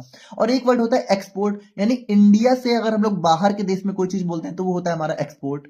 अब आपको पता है कि इंपोर्ट क्या होता है भाई, इंपोर्ट जितना कम हो उतना अच्छा है, एक्सपोर्ट जितना ज्यादा हो उतना अच्छा है ना। तो पहले के टाइम में क्या था, पहले के टाइम में जो दवाएं थी वो ज्यादातर बाहर से ही इंडिया में मंगाई जाती थी, क्योंकि इंडिया में खुद की कोई दवा, देखो जो हमारी यहाँ पे एलोपैथिक मेडिसिन की बात हो रही है, क्योंकि आयुर्वेदा के थ्रू तो दवाएं बन ही रही थी, लेकिन एलोपैथिक सिस्टम यहाँ पे ज्यादातर हमारी बाहर से ही हमारी दवाएं मंगाई जाती थी। लेकिन यहाँ पे फर्स्ट वर्ल्ड वॉर के टाइम में क्या हुआ, फर्स्ट वर्ल्ड वॉर के टाइम में ये इस इंपोर्ट को रोक दिया गया, मतलब बाहर से दवा मंगाना रोक दिया गया। लेकिन जैसे ही वॉर खत्म हुई उसको दोबारा से कंटिन्यू कर दिया गया, रिज्यूम का मतलब कंटिन्यू करना, after the war. During that period there was no restriction, यानी कि देखो अब यहाँ पे क्या था कि जब यहाँ पे फर्स्ट वर्ल्ड वॉर का टाइम पीरियड चल रहा था, या फिर कह सकते हो जो प्री इंडिपेंडेंस डेज थे, वहां पे क्या था कि दवाओं की क्वालिटी में कोई भी रिस्ट्रिक्शन नहीं था। मतलब कह सकते हो कैसी भी दवा बाहर से इंडिया में आ रही है, उसकी क्वालिटी अच्छी हो या बुरी हो, उसको लेके कोई भी रिस्ट्रिक्शन थे ही नहीं, कैसी भी दवा इंडिया में आ सकती थी। अब इसकी वजह से क्या हुआ, इसकी वजह से जो हमारी बहुत ही इंफीरियर क्वालिटी की ड्रग्स थी वो यहाँ पे इंडिया में जो है बिकना चालू हो गई, और बहुत ही अनक्वालिफाइड पीपल्स के थ्रू, मतलब कि जिन लोगों को फार्मेसी के बारे में कुछ भी नॉलेज ना हो, जिनको कोई आता पता ना हो। मतलब आप ये समझो कि अभी तक क्या था, अभी तक यहाँ पे कोई भी ना कोर्स था, ना कोई एजुकेशन थी, ना फार्मासिस्ट वर्ड ही था। मतलब यहाँ पे फार्मासिस्ट वर्ड ही नहीं एग्जिस्ट कर रहा था। कोई भी इंसान जिसको दवा के बारे में थोड़ी बहुत नॉलेज होती थी वो यहाँ पे दवा बेचना चालू कर देता था। अब यहाँ पे जो दवा थी उसकी ना तो कोई टेस्टिंग होती थी, ना तो उनका कोई चेकिंग होती थी, तो बहुत ही खराब क्वालिटी की दवाएं भी इंडिया में बिकना चालू हो गई। अब इन सारी चीजों की वजह से क्या हुआ, इंडिया में बहुत सारी कह सकते हो डेथ रेट बढ़ने लगा, जो बीमारियां थी वो सही होने के बजाय और खराब होने लगी। अब इन सारी सिचुएशन को कंट्रोल करने के लिए क्या हुआ, to control the situation government of India. अब देखो गवर्नमेंट ऑफ इंडिया से मतलब क्या है कि उस टाइम की जो गवर्नमेंट थी, तो उस टाइम हमारे ब्रिटिश लोग ही रूल कर रहे थे, तो उन्हीं के साथ मिलकर जो हमारे इंडिया के भी 2-4 लोग थे, यहाँ पे गवर्नमेंट मतलब कि इंडिया की खुद की गवर्नमेंट थी नहीं, आप समझो। तो उन्होंने बहुत सारे एक्ट को पास करने की कोशिश करी, लेकिन सारे जो है फेल होते हुए नजर आए। मतलब कि कोई भी सिचुएशन को कंट्रोल नहीं कर पा रहे थे। सिचुएशन कौन सी कि खराब दवाएं इंडिया में बिक रही हैं और उसकी वजह से डेथ रेट यहाँ पे बढ़ रहे हैं। फाइनली क्या हुआ, फाइनली 1930 में जो गवर्नमेंट ऑफ इंडिया है उसने एक कमेटी फॉर्म करी 11 अगस्त को, ठीक है। उसका नाम क्या रखा, drug inquiry committee, under the chairmanship of late R N Chopra. तो आर एन चोपड़ा के अंडर में 1930 के अंदर एक ड्रग इंक्वायरी कमेटी यहाँ पे फॉर्म करी गई। और इस कमेटी में क्या हुआ, देखो इस कमेटी ने सबसे पहले यहाँ पे एक रिपोर्ट पब्लिश करी 1931 में। देखो कमेटी का फॉर्म हुई 1930 में, रिपोर्ट कब पब्लिश हुई 1931, यानी 1 साल बाद। और इस रिपोर्ट में क्या बताया गया, इस रिपोर्ट में ये बताया गया कि फार्मेसी की यहाँ पे there was no recognised profession of pharmacy in India. मतलब इंडिया में फार्मेसी का कोई कह सकते हो जाना माना प्रोफेशन है ही नहीं जिसको रिकॉग्नाइज किया जाता हो, जिसको कह सकते हो बड़ी बड़ी इंटरनेशनल बॉडीज या फिर जो भी नेशनल बॉडीज है वो रिकॉग्नाइज करती ही नहीं है किसी फार्मेसी प्रोफेशन को ही। मतलब कह सकते हो फार्मेसी का प्रोफेशन ही नहीं था इंडिया में, ऐसा बताया गया। कोई भी इंसान दवा को बेच सकता था, कोई भी इंसान यहाँ पे कैसी भी दवा बेच सकता था। तो ये सारी चीजें यहाँ पे इस कमेटी ने ऐसी रिपोर्ट पब्लिश करी। और जब यहाँ पे रिपोर्ट पब्लिश हुई, ठीक है, तो इसी रिपोर्ट के बाद हमारे कुछ इवेंट्स होना स्टार्ट हुए। जैसे 1932 में क्या हुआ, लेट पंडित मदन मोहन मालवीय ने सबसे पहले यहाँ पे जो हमारा बनारस हिंदू यूनिवर्सिटी है, जो हमारा बीएचयू है, ठीक है, बीएचयू बनारस का, वही बीएचयू जो आज के दिन में देखने को मिलता है, वहां पे सबसे पहले इन्होंने फार्मास्यूटिकल केमिस्ट्री को उसके कैरिकुलम मतलब कि सिलेबस में एज अ सब्जेक्ट इंक्लूड किया, ठीक है। तो सबसे पहले पंडित मदन मोहन मालवीय ने फार्मास्यूटिकल केमिस्ट्री को इंक्लूड किया। और उसके बाद 1937 से 1938 के बीच में क्या हुआ कि मतलब थोड़ा कंफ्यूजन है, 37 भी 38 कहीं दोनों जगह देखने को मिलता है, तो आप लोग देख लेना, बाकी दोनों ही लिख देना लगभग इसी के बीच में, लगभग यहाँ पे या तो 1937 या तो 1938 के आसपास, जो प्रोफेसर एमएल श्रॉफ है, एमएल मतलब महादेव लाल श्रॉफ। और ये देखो, ये हमारे बहुत ही इंपॉर्टेंट पर्सन है इंडियन फार्मेसी की फील्ड में, क्योंकि इन्हीं को यहाँ पे फादर ऑफ फार्मेसी भी बोला जाता है, क्योंकि इन्होंने ही सबसे पहले बी फॉर्म और इन्होंने ही सबसे पहले एम फॉर्म का कोर्स इंडिया में इंट्रोड्यूस किया, ठीक है। तो सबसे पहले इन्होंने यहाँ पे एक रेगुलर डिग्री कोर्स स्टार्ट किया बीफॉर्म का, बीएचयू यानी बनारस हिंदू यूनिवर्सिटी के अंदर। और 1939 में क्या हुआ, Indian journal of pharmacy was published for the first time. और 1939 में जो जर्नल मतलब कह सकते हो अखबार होता है, मतलब फार्मेसी के रिलेटेड एक स्पेसिफिक कह सकते हो जर्नल, यानी फार्मेसी का एक स्पेशल जो अखबार है, पत्रिका है, वो यहाँ पे सबसे पहली बार पब्लिश हुई 1939 के अंदर। तो ये सारे इवेंट्स हमारे कह सकते हो वर्ल्ड वॉर से पहले, सॉरी, प्री इंडिपेंडेंस डेज में देखने को मिले, यानी कि जब इंडिया को आजादी नहीं मिली हुई थी। तो ये थे हमारे यहाँ पे प्री इंडिपेंडेंस डेज के इवेंट्स। और अगर हम लोग यहाँ पे बात करते हैं पोस्ट इंडिपेंडेंस पीरियड के बारे में कि जब इंडिया को आजादी मिल गई, उसके बाद यहाँ पे फार्मेसी की फील्ड में कौन कौन से मेजर इवेंट्स हुए, तो इसको भी हम लोग देखते हैं। और ये भी हमारा ज्यादा इंपॉर्टेंट है। तो अगर हम लोग देखें तो देखिए, आफ्टर इंडिपेंडेंस इंडिया बिगेन, अब यहाँ पे इंडिपेंडेंस के बाद क्या हुआ, इंडिया में खुद की गवर्नमेंट फॉर्म हुई और इंडिया में एक साइंटिफिक रेगुलेटेड और प्रोफेशनल फार्मेसी सिस्टम को यहाँ पे इंट्रोड्यूस किया गया। और अगर हम लोग यहाँ पे देखें कि कौन कौन से मेजर इवेंट हुए, तो सबसे पहले देखिए 1947 में इंडिया को आजादी मिली और आजादी के जस्ट एक साल बाद यहाँ पे क्या हुआ, फार्मेसी एक्ट यहाँ पे पास किया गया। इस एक्ट को बोलते हैं फार्मेसी एक्ट 1948। और ये एक्ट हमारा बहुत इंपॉर्टेंट है, अब इस ध्यान से सुनना, फार्मेसी एक्ट बहुत इंपॉर्टेंट है, क्योंकि इसी एक्ट के अंदर क्या हुआ, इसी एक्ट के अंदर यहाँ पे सारी चीजें यहाँ पे फार्मेसी की रेगुलेट करी गई। रेगुलेट का मतलब होता है कंट्रोल करना, मतलब कह सकते हो जहां पे कोई भी इंसान एरा गैरा कोई भी फार्मेसी से रिलेटेड कोई भी प्रैक्टिस कर रहा था, कोई भी इंसान दवाओं को बेच रहा था, इन सब चीजों को यहाँ पे इस एक्ट के अंदर कंट्रोल किया गया। मतलब अब यहाँ पे कोई भी एरा गैरा इंसान फार्मेसी के फील्ड में काम नहीं कर सकता। जिसको यहाँ पे एक्सपीरियंस है, जिसने यहाँ पे कह सकते हो एक ग्रेजुएशन पास करी हुई है, जिसने यहाँ पे एक कह सकते हो मिनिमम क्वालिफिकेशन है जिसके अंदर, सिर्फ वही फार्मेसी की फील्ड में अपने एक्शंस को परफॉर्म कर सकता है। तो ये देखिए, ये एक्ट हमारा बहुत इंपॉर्टेंट है और इसको हम लोग यहाँ पे अपने फार्मास्यूटिकल ज्यूरिस्प्रूडेंस यानी कि 5th सेमेस्टर में बहुत डिटेल में भी पढ़ेंगे। अगर आप लोग को अभी भी पढ़ना है तो आप लोग देख सकते हो, लेक्चर अपलोड है, फार्मेसी एक्ट के नाम से आप लोग सर्च करोगे तो आप लोगों को देखने को मिल जाएगा। तो ये बहुत ही इंपॉर्टेंट एक्ट है। इसी के अंदर यहाँ पे क्या हुआ, अब इसी के अंदर आप लोग ये समझो, जो आज के दिन में पीसीआई है आप लोग की, फार्मेसी काउंसिल ऑफ इंडिया, जो आप लोगों को देखने को मिलती है, वही पीसीआई जिसके अंदर हम लोग यहाँ पे सिलेबस पढ़ रहे हैं। तो ये पीसीआई भी इसी फार्मेसी एक्ट के अंदर बनाई गई। और उसके बाद देखिए, द इंडियन फार्माकोपिया कमिटी, यानी कि 1948 में ही क्या हुआ, 1948 में 2 इवेंट हुए। 1948 में सबसे पहले फार्मेसी एक्ट पास किया गया और 1948 में ही हमारी इंडियन फार्माकोपिया कमेटी को भी बनाया गया, जो कि आगे चल के क्या हुआ, इसी कमेटी ने फार्माकोपिया को बनाया था। इंडिया की पहली फार्माकोपिया इंडिया की जो है इसी कमेटी ने बनाई थी। और इस कमेटी के चेयरमैन कौन थे, डॉक्टर बीएन चोपड़ा।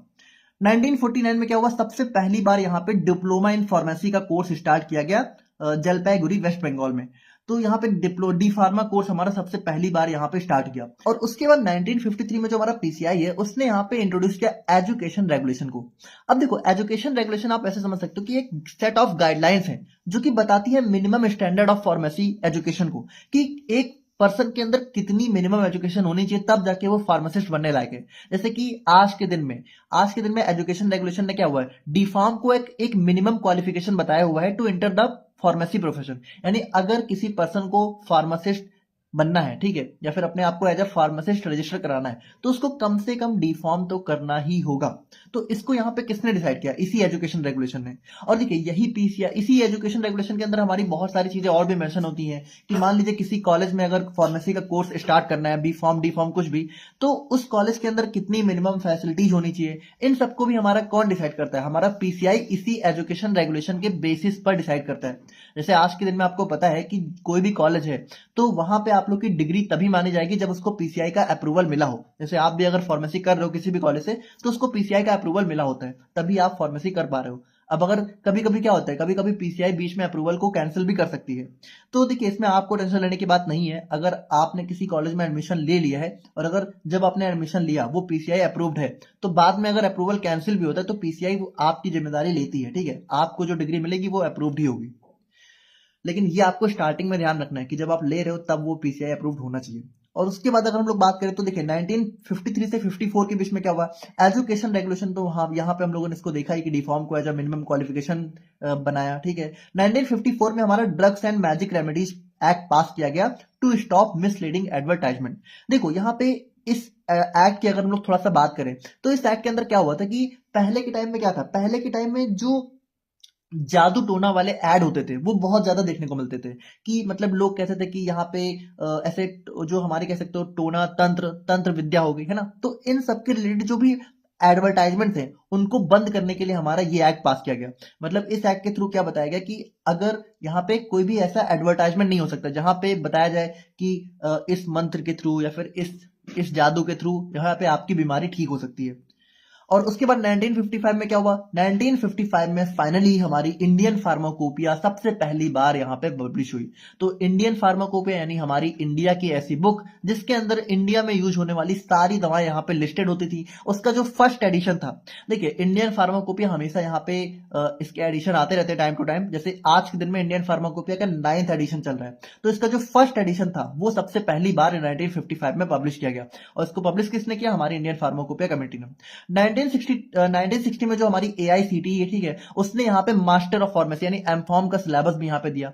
अब एआईसीटीई क्या है, इसका फुल फॉर्म आप लोग मुझे कमेंट करके बताओ। ठीक है, तो ये एक बहुत ही इंपॉर्टेंट बॉडी है, तो इसका फुल फॉर्म आप मुझे कमेंट करके बताओ। उसके बाद 1966 में हमारा डीपीसीओ एक्ट पास किया गया। देखो डीपीसीओ का फुल फॉर्म क्या है, ड्रग प्राइस कंट्रोल ऑर्डर। देखो इसका मतलब क्या होता है कि जैसे पहले के टाइम क्या था, पहले के टाइम में दवाओं की प्राइसिंग पर कोई रेगुलेशन नहीं था, कोई कंट्रोल नहीं था, कोई कितनी भी महंगी दवा बेच रहा था। लेकिन जब डीपीसीओ पास हुआ तो जो दवाओं की एक प्राइस है, स्पेशली उन दवाओं की जो कि बहुत ज्यादा यूज होती हैं, उनके प्राइस को यहाँ पे ऐसा तय किया गया, ऐसा सेट किया गया कि हर इंसान उसे यहाँ पे अफोर्ड कर पाए। 1978 में क्या हुआ, 1978 में यहाँ पे हमारी कह सकते हो गेट एग्जामिनेशन को यहाँ पे डायरेक्ट किया एमफॉर्म के एडमिशन के लिए। जैसे आज के दिन में इसी गेट को हम लोग यहाँ पे जीपैट के नाम से जानते हैं। जैसे आज के दिन में गेट यहाँ पे सिर्फ इंजीनियरिंग के लिए होता है, लेकिन पहले यहाँ पे गेट एमफॉर्म के लिए भी होता था। लेकिन आज के दिन में अगर आप लोग को एक बहुत ही अच्छे कॉलेज में एमफॉर्म में एडमिशन लेना तो आप लोग को जीपैट एग्जाम पास करना होता है। तो उसी जीपैट या फिर गेट को यहाँ पे 1978 में सबसे पहली बार यहाँ पे डायरेक्ट किया गया था। 1985 में क्या हुआ कि हमारा नार्कोटिक और साइकोट्रोपिक सब्सटेंसेज एक्ट पास किया गया to protect society from danger of addictive drugs. अब देखो यहाँ पे क्या होता है, बहुत सारी हमारी ऐसी दवाएं होती है जो कि नशीली दवाएं होती हैं, लेकिन उनका काम हमें लगता है, जैसे कुछ कुछ हमारी ऐसी दवाएं होती हैं जो कि नशीली होती हैं, लेकिन वो हमारी कुछ हमारी डिजीज को ट्रीट कर देती हैं। स्पेशली जैसे जब बहुत ज्यादा दर्द वगैरह हो रहा हो, तो बहुत ज्यादा जब दर्द वगैरह होता है तो हमारी ऐसी दवाएं दी जाती हैं जो कि दर्द को दूर तो कर देती हैं, लेकिन पेशेंट को उनसे थोड़ा बहुत मतलब एडिक्शन हो सकता है, ऐसा मतलब थोड़ा वो नशा भी करती हैं, ठीक है। तो ऐसी दवाएं क्या होती है, एडिक्टिव होती है। जैसे क्या होता है, जो स्मोकिंग होती है वो क्या है, स्मोकिंग की एडिक्शन जब लग जाती है तो जल्दी छूटती नहीं है ना। उसी तरीके से अल्कोहल का भी एडिक्शन लगता है, तो इसी तरीके से इन दवाओं की भी एडिक्शन कभी कभी पेशेंट को लग जाती है। तो इनकी एडिक्शन से बचाने के लिए यहाँ पे हमारा एक एक्ट पास किया गया, जिसके अंदर यहाँ पे ये तय किया गया कि अगर कोई भी एडिक्टिव ड्रग यहाँ पे दी जा रही किसी को, मतलब इसको बेसिकली नार्कोटिक ड्रग बोलते हैं। नार्कोटिक ड्रग मतलब नशीली दवाएं। अगर किसी पेशेंट को नशीली दवाएं दी जा रही हैं तो उसको एक लिमिटेड टाइम ड्यूरेशन के लिए ही दी जानी चाहिए, और नार्कोटिक दवा देने के लिए बहुत सारे कह सकते हो एक स्पेशल रूल वगैरह दिए गए। तो ये सारी चीजें हमारी इस एक्ट के अंदर जो है बताई गई। 1991 में क्या हुआ, national institute of pharmaceutical education and research. देखो इसका शॉर्ट फॉर्म होता है नाइपर।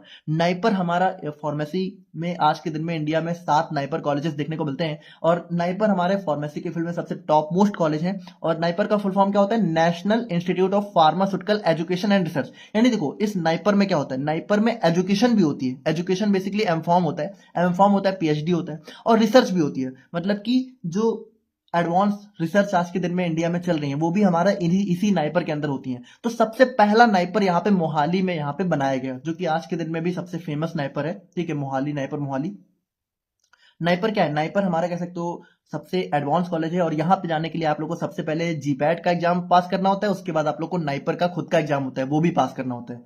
तो वो दोनों एग्जाम पास जब आप लोग करते हो तब आप लोग यहाँ पे इस इंस्टीट्यूट में एडमिशन ले सकते हो। और यहाँ पे अगर आप लोग चले गए तो आप लोग की लाइफ सेट हो जाती है, ठीक है। तो अगर आप लोग को और भी जानना है तो आप बताइएगा, हम यहाँ पे इसके लिए एक सेपरेट वीडियो भी बनाएंगे। और अगर हम लोग यहाँ पे बात करें 2008 में, तो 2008 में सबसे पीसीआई ने यहाँ पे हमारा फॉर्म डी कोर्स को इंट्रोड्यूस किया। जैसे आप आज के दिन में आप लोग को पता है कि फार्मेसी के अंदर कौन कौन से कोर्स हैं, डी फार्म है, बी फार्म है, ठीक है, एम फार्म है और एक फार्म डी भी है। तो हो सकता है बहुत सारे फार्म डी के बच्चे भी इस कोर्स को, इस वीडियो को देख रहे हो। तो अगर आप लोग देख रहे हो तो आप मुझे कमेंट करके बताना, क्योंकि हिस्ट्री ऑफ फार्मेसी तो सभी के अंदर है, लेकिन यहाँ पे आपको नहीं पता तो आप जान लो कि फॉर्म डी भी हमारा एक कोर्स है, जिसको 2008 में सबसे पहली बार यहाँ पे इंट्रोड्यूस किया गया था। और इस कोर्स की खासियत क्या है कि इस कोर्स में देखिए, इस कोर्स में सिर्फ दवाओं को बनाना नहीं बताया जाता है, बल्कि दवाओं को कैसे पेशेंट को देना है और पेशेंट की केयर कैसे करनी है, ठीक है, पेशेंट के थोड़े बहुत कह सकते हो माइनर ट्रीटमेंट भी कैसे होते हैं। तो उन सभी में मतलब ये क्लिनिकल फार्मेसी का एक कह सकते हो कोर्स है। क्लिनिकल फार्मेसी हमारी फार्मेसी की वो फील्ड होती है जहां पे फार्मेसी में हम लोग दवाओं को तो देते ही हैं, लेकिन उसके साथ साथ पेशेंट केयर में भी हमारा फार्मासिस्ट बहुत ही मेजर रोल प्ले करता है। मतलब डॉक्टर के साथ मिलके वो फार्मासिस्ट की एक पेशेंट की केयर करता है। तो ये हमारे कह सकते हो पोस्ट इंडिपेंडेंस पीरियड के इवेंट हो जाते हैं। और अगर हम लोग यहाँ पे बात करें अपने current status of pharmacy in India के बारे में कि आज के दिन में इंडिया में फार्मेसी का क्या स्टेटस है, तो देखो आज के दिन में जो हमारा इंडिया है वो जेनरिक दवाओं का, जैसे हमारी दवाएं दो टाइप की होती है, एक होती है जेनरिक दवाएं, एक होती है हमारी ब्रांडेड ड्रग। जैसे पैरासीटामोल क्या है, जेनरिक ड्रग है, लेकिन वहीं पे डोलो क्या है, डोलो हमारा एक ब्रांडेड ड्रग है, ठीक है। तो डोलो में भी है पैरासीटामोल ही, लेकिन वो हमारा एक ब्रांडेड मेडिसिन हो जाता है। तो जो जेनरिक्स है, जेनरिक्स का हमारा इंडिया एक लार्जेस्ट प्रोड्यूसर है आज के दिन में, ठीक है। और यहाँ पे इंडिया आज के दिन में जो है मेजर ड्रग एक्सपोर्टर है, मतलब इंडिया से हमारी बाहर के दूसरे देशों में हमारी बहुत सारी दवाएं यहाँ पे एक्सपोर्ट करी जाती हैं। कुछ कुछ हमारी इंपोर्ट भी होती हैं, लेकिन हम लोग यहाँ पे बहुत सी दवाओं को एक्सपोर्ट करते हैं। और उसके बाद यहाँ पे आज के दिन में फार्मेसी की हमारे यहाँ पे 3000 से भी ज्यादा कॉलेजेस हमें इंडिया में देखने को मिलते हैं, जो कि अच्छी बात भी है, थोड़ी सी बुरी बात भी है, ठीक है। बुरी बात क्यों है वो तो खैर छोड़ी। और उसके बाद अगर हम लोग यहाँ पे बात करें क्लिनिकल एंड हॉस्पिटल फार्मेसी की रोल्स की, तो ठीक है, तो इसके भी रोल्स हमारे ग्रो होने। देखो क्लिनिकल फार्मेसी मतलब कि फार्मासिस्ट सिर्फ दवाओं को देगा नहीं, बल्कि पेशेंट की केयर में भी डायरेक्ट इन्वॉल्व होता है। और हॉस्पिटल फार्मेसी मतलब कि हॉस्पिटल के अंदर जो फार्मासिस्ट होते हैं, जो डॉक्टर के साथ मिलकर थोड़ा सा कह सकते हो ध्यान देते हैं। और हॉस्पिटल के अंदर भी आप लोग को पता है आज के दिन में ज्यादातर जो मेडिकल मेडिकल शॉप होती हैं, बेसिकली फार्मेसी ही हम लोग उसको बोलते हैं। तो आज के दिन में ज्यादातर जो हमारी मेडिकल शॉप है या फिर फार्मेसी है, वो हॉस्पिटल के अंदर ही देखने को मिल जाती हैं। तो इन सभी का रोल भी यहाँ पे ग्रो हो रहा है। और उसके बाद गवर्नमेंट भी हमारे बहुत सारे अफोर्डेबल ड्रग के प्रोग्राम, जैसे कि हमारा जन औषधि हो गया। तो आप आज के दिन में बहुत सारे जन औषधि केंद्र आप लोग को देखने को मिलते हैं, तो ये भी हमारे देखने को मिल रहे हैं। उसके बाद डिजिटल हेल्थ और ई फार्मेसी, यानी कि देखो आज के दिन में क्या है कि हमारा फार्मेसी जो है ऑनलाइन प्लेटफॉर्म में भी बहुत ज्यादा देखने को मिल रही है, जैसे फार्मेजी वगैरह हो गए, ठीक है। और भी हमारे बहुत सारे ऑनलाइन प्लेटफॉर्म है जहां पे आप लोग को दवाएं देखने को मिल जाती हैं। तो ये हमारा एक करंट स्टेटस हो जाता है फार्मेसी का। और अगर हम लोग बात करें कि आज के दिन में इंडिया में कौन कौन से एजुकेशन प्रोग्राम या फिर कोर्सेज हमें देखने को मिलते हैं, तो इंडिया में आज के दिन में हमें जो है हमारा डी फॉर्म देखने को मिलता है, बी फॉर्म हो गया, एम फॉर्म हो गया, एक हमारा एमएस फॉर्म हो गया। अब देखो एम फॉर्म, एमएस फॉर्म ये दोनों ही मास्टर डिग्री हैं, बस डिफरेंस ये होता है कि जो एमएस फॉर्म है ये थोड़ा सा रिसर्च ओरिएंटेड ज्यादा होता है। मतलब अगर आप लोग को रिसर्च में इंटरेस्ट है तो आप लोग को अपना मास्टर जो है एमएस फॉर्म के थ्रू करना चाहिए। और उसके बाद यहाँ पे हमारा फॉर्म डी हो गया, तो ये हमारा practice based doctor of pharmacy हो जाता है। और फार्मेसी की फील्ड में आप लोग पीएचडी तो कर ही सकते हो। तो ये सारे हमारे एजुकेशन प्रोग्राम है जो कि आज के दिन में इंडिया में हमें देखने को मिलते हैं। और देखिए यहाँ पे हमने जो है अपने ये वाला जो हमारा टॉपिक है, history of profession of pharmacy in India, ठीक है, and relation to pharmacy education, तो इसको हमने बहुत अच्छे से कवर किया। और अब हम लोग यहाँ पे बात करेंगे अपने सेकंड टॉपिक के बारे में, जो कि हमारा आ जाता है फार्मेसी एज अ कैरियर। तो अगर हम लोग यहाँ पे बात करें फार्मेसी एज अ कैरियर के बारे में, तो बेसिकली देखिए यहाँ पे हम लोग क्या पढ़ने हैं, यहाँ पे हम लोग देखने वाले हैं कि फार्मेसी की फील्ड में अगर आप लोगों को कैरियर बनाना है तो कौन कौन से कैरियर ऑप्शन यहाँ पे अवेलेबल है। अब देखो वैसे तो ये टॉपिक हमारा एक बहुत ही डिटेल टॉपिक हो जाता है, जो कि ज्यादातर बच्चों को जानना ही होता है कि अगर जैसे आपने अगर अपने फार्मेसी में एडमिशन लिया है तो ये तो आपके लिए बहुत इंपॉर्टेंट ही है कि आप लोग ये जानो कि आप लोग अब किस किस फील्ड में जा सकते हो, किस किस फील्ड में आप लोग अपना कैरियर बना सकते हो। तो देखिए वैसे तो इसको हम लोग यहाँ पे थोड़ा सा एक टॉपिक की तरह ही देखेंगे, ठीक है, लेकिन अगर आप लोग को और भी डिटेल में जानना है तो आप लोग मुझे कमेंट में बताना। तो एक सेपरेट वीडियो हम लोग यहाँ पे बनाएंगे जहाँ पे हम एक्सप्लेन करेंगे कि फार्मेसी अगर आप कर रहे हो तो कौन कौन से कैरियर ऑप्शन आप लोग के लिए अवेलेबल हो सकते हैं। तो वहां पे हम लोग काफी डिटेल में देखेंगे, बट यहाँ पे थोड़ा सा हम लोग जो है थ्योरी पोर्शन की तरह ज्यादा देखेंगे, बट फिर भी यहाँ पे भी हम लोग यहाँ पे देखेंगे हर एक कैरियर ऑप्शन को थोड़ा सा देखेंगे कि कौन कौन से कैरियर ऑप्शन है और आपके लिए कैसे सूटेबल हो सकता है। तो देखिए, आप लोग को पता है फार्मेसी हमारी जो है एक प्रोफेशनल फील्ड है जहां पे हमारी क्या होती है, जो हमारी दवाएं हैं उनकी डिस्कवरी, दवाओं की खोज भी करी जाती है। जैसे आज के दिन में बहुत सारी नई नई दवाएं भी हमारी रेगुलर बेस पे बनती रहती हैं, उनकी डेवलपमेंट हो गया, उनका प्रोडक्शन हो गया, उनकी डिस्पेंसिंग डिस्पेंसिंग मतलब पेशेंट को दवा देना हो गया, और दवाओं को कैसे प्रॉपर यूज करना है, ये सारी चीजें हमारी फार्मेसी फील्ड के अंदर आ जाती हैं। Now because medicine are required in every health care system, तो आपको पता है भाई मेडिसिन ही तो हेल्थ केयर सिस्टम की जान है। जैसे दवाएं ही तो पेशेंट को ठीक करती है ना। तो जब दवाएं इतनी इंपॉर्टेंट हैं तो फार्मेसी क्या होता है, फार्मेसी हमारी बहुत सारा एक डाइवर्स कैरियर ऑप्शन ऑफर करती है। मतलब जो फार्मेसी है उसमें कोई ऐसा नहीं कि सिर्फ एक ही तरह का कैरियर ऑप्शन है। सिर्फ फार्मेसी सुनते ही लोगों को क्या, लोगों के दिमाग में यही आता है फार्मेसी सुनते ही कि मेडिकल शॉप, लेकिन ऐसा नहीं है। आज के दिन में फार्मेसी की फील्ड में हमारे बहुत सारे कैरियर ऑप्शन हमें देखने को मिलते हैं, जिसमें इंडस्ट्री हो गया, hospital, research, academics, sales, government sectors, इन सभी जगह हमें फार्मेसी में कैरियर ऑप्शन देखने को मिल जाते हैं। तो इन सभी को एक एक करके हम लोग समझते हैं। जैसे सबसे पहले बात करते हैं अपने कम्युनिटी फार्मासिस्ट के बारे में। अब देखो, कम्युनिटी फार्मासिस्ट ये हमारा सबसे बेसिक कैरियर ऑप्शन हो जाता है, जो कि हमारा हो जाता है सिंपल सा मेडिकल शॉप। जैसे मेडिकल शॉप अगर आप लोग यहाँ पे खोल के बैठ जाते हो तो वो हमारे कम्युनिटी फार्मासिस्ट ही कहलाते हैं। तो कम्युनिटी फार्मासिस्ट क्या होते हैं? It involves giving medicine to patients according to prescription. यानी यहाँ पे क्या होता है, जो हमारा फार्मासिस्ट होता है वो दवा का पर्चा लेता है, आप लोग को दवा देता है। तो सिंपल सा, जब आप लोग मेडिकल शॉप पे जाके दवा का पर्चा देके अपना दवा ले लेते हो, तो वहां पे जो पर्सन बैठा होता है वो बेसिकली एक कम्युनिटी फार्मासिस्ट होता है। This role include guiding them on how to take medicine safely. तो यहाँ पे देखिए, फार्मासिस्ट जब आप लोग दवा लेते हो तो ये भी तो बताता है ना कि दवा कब लेनी है, कितने टाइम लेनी है, ये सारी चीजें बताता है। The pharmacist also help patient understand common side effect. और यहाँ पे देखिए, फार्मासिस्ट जो है जनरली ये भी बताता है, और अगर नहीं बताता है उसको बताना चाहिए कि इस दवा के क्या साइड इफेक्ट हो सकते हैं और कैसे इस दवा को स्टोर करना चाहिए। ठीक है, जैसे बहुत सारी दवाएं ऐसी होती है जिनको हमें स्पेशल स्टोर करना होता है, कि या तो हमें मतलब थोड़ा सा डार्क प्लेस में स्टोर करना है, तो वो सारी चीजें अगर हैं तो फार्मासिस्ट को बतानी चाहिए।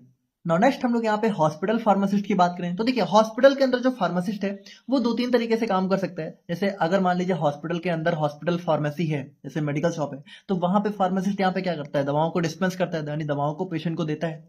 और उसके अलावा यहाँ पे एडमिनिस्ट्रेटिव डिपार्टमेंट, जैसे कि रिकॉर्ड मैनेज करना हो गया पेशेंट का, तो ये सारी चीजें भी हमारी हॉस्पिटल फार्मासिस्ट के रोल के अंदर आ जाती हैं। तो यहाँ पे क्या होता है, pharmacist work to maintain stock of essential and emergency drugs. तो यहाँ पे जो भी हॉस्पिटल के अंदर जो जरूरी दवाएं हैं जो कि कभी भी काम लग सकती हैं, उनका स्टॉक मेंटेन करना हो गया, डॉक्टर्स को सपोर्ट करना हो गया, नर्स को सपोर्ट करना हो गया। ठीक है, तो ये सारी चीजें भी हमारी फार्मासिस्ट के, देखिए जनरली क्या होता है, जनरली ऐसा मतलब थ्योरेटिकली ऐसा माना जाता है कि जो फार्मासिस्ट है उसी को दवाओं के रिलेटेड सारी इंफॉर्मेशन होती है। तो अगर मान लीजिए कोई डॉक्टर या नर्स है, उनको भी दवाओं के रिलेटेड कोई चीज नहीं समझ में आ रही, तो उनको भी फार्मासिस्ट ही हेल्प करता है। A major part of work is helping reduce medication errors and improving patient safety. तो यहाँ पे क्या होता है, मेडिकेशन एरर रिड्यूस करना हो गया, पेशेंट सेफ्टी, ये सारी हमारी हॉस्पिटल फार्मासिस्ट के रोल के अंदर आ जाती है। नाउ नेक्स्ट हम लोग यहाँ पे क्लिनिकल फार्मासिस्ट की बात करें तो देखो, क्लिनिकल फार्मासिस्ट और जो हमारा हमने पहला देखा था कम्युनिटी फार्मासिस्ट, ये दोनों लगभग सेम ही होते हैं। मतलब बस डिफरेंस ये होता है कि क्लिनिकल फार्मासिस्ट में क्या होता है, जो फार्मासिस्ट है वो मेडिकल शॉप में दवाओं को तो देता ही है, लेकिन उसके साथ साथ यहाँ पे पेशेंट केयर में भी इन्वॉल्व होता है। मतलब क्लिनिकल फार्मेसी में दवाएं सिर्फ दी नहीं जाती, बल्कि अगर मान लो पेशेंट को छोटी मोटी चोट है, ठीक है, वहां पे उसकी दवा पट्टी करना हो गया, इंजेक्शन देना हो गया, थोड़ी बहुत दवा खुद से भी बताना हो गया, ये सारी चीजें भी हमारे क्लिनिकल फार्मासिस्ट के रोल के अंदर आ जाती है। इट इन्वॉल्व, तो यहाँ पे क्या होता है, जो हमारे क्लिनिकल फार्मासिस्ट है वो सबसे पहले प्रिस्क्रिप्शन को चेक करता है, ठीक है, और उसके बाद यहाँ पे फार्मासिस्ट रिव्यू करता है, drug interaction and dose adjustment हो गया। उसके बाद the role also include counselling patient on long term disease and proper medicine use.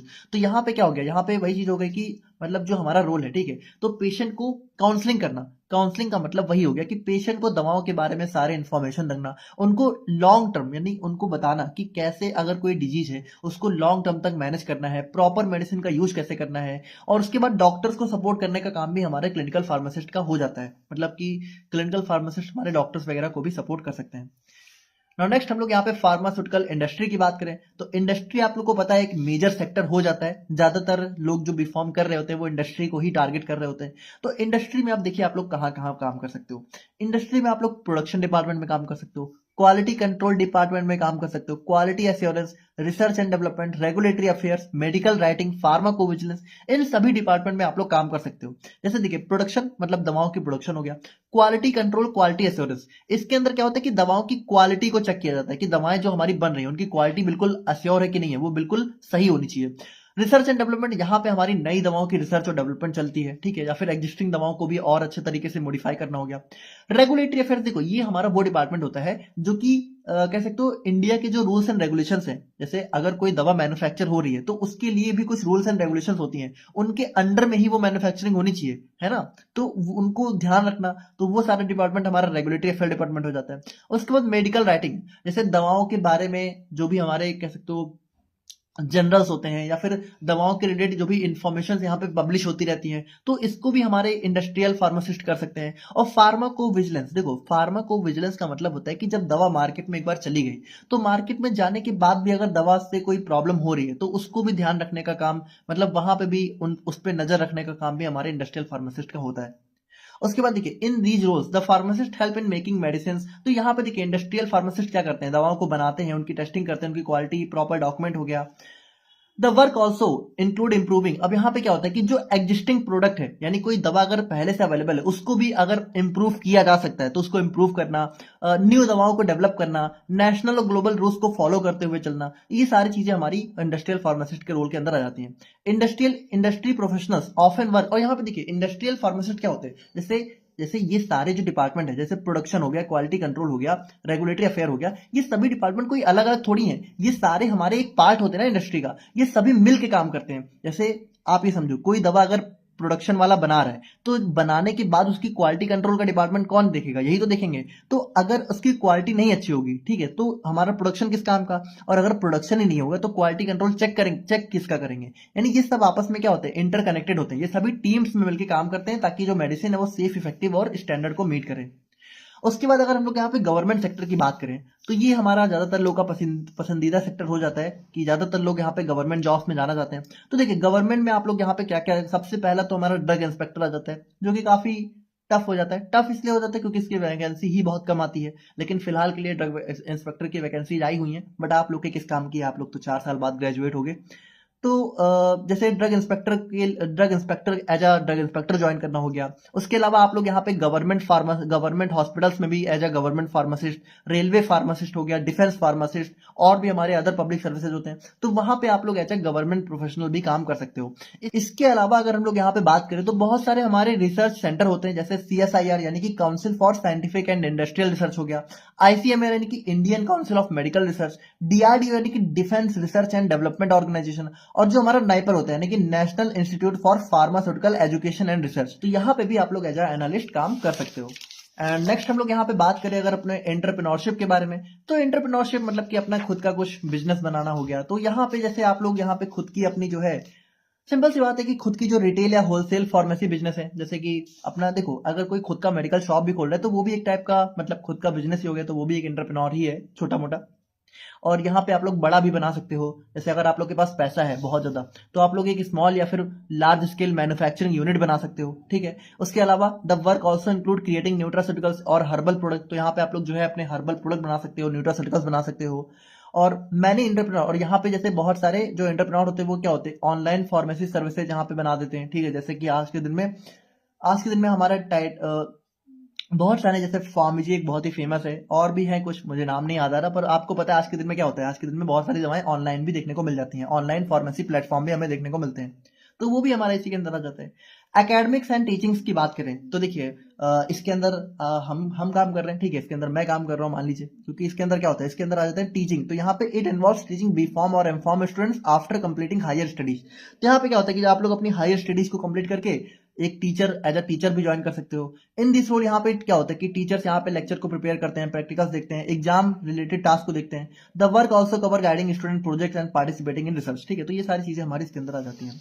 Now next हम लोग clinical research and CRO sector की बात करें तो यहाँ पे देखिए क्लिनिकल रिसर्च का मतलब होता है कि जब हम लोग यहाँ पे कोई दवा बनाते हैं तो अगर हम लोग उसकी टेस्टिंग ह्यूमंस पे करते हैं तो उस चीज को हम लोग बोलते हैं क्लिनिकल रिसर्च। और CRO का मतलब होता है कॉन्ट्रैक्ट रिसर्च ऑर्गेनाइजेशन सेक्टर।